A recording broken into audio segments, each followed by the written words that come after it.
There are like 300,000 Chinese students with visas in this country.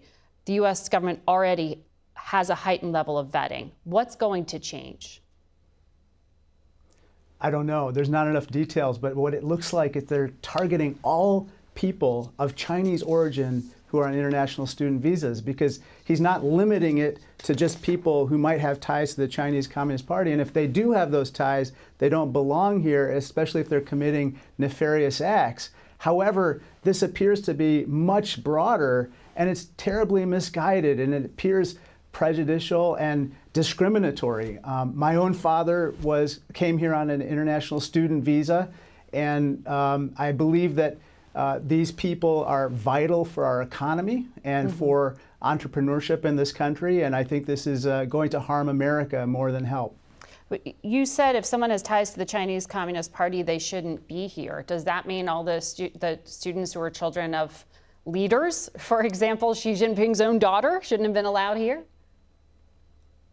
Well, if they were engaged in nefarious activities and if they are somehow deeply connected to the CCP, I think that we should be very careful. But in this particular case, they're not only going after people who might fall in that category, but it's anybody who is from China, including Hong Kong, by the way, where people are actually persecuted for various freedoms they're trying to exercise and who come here seeking to exercise those freedoms. So this is a terribly misguided policy.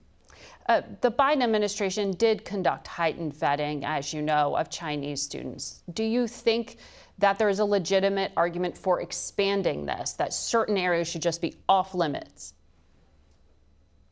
I think that you should definitely have heightened vetting, especially in certain critical areas, because we know that the CCP tries to steal, for instance, intellectual property or worse. But the way that this is currently structured looks very, very suspicious.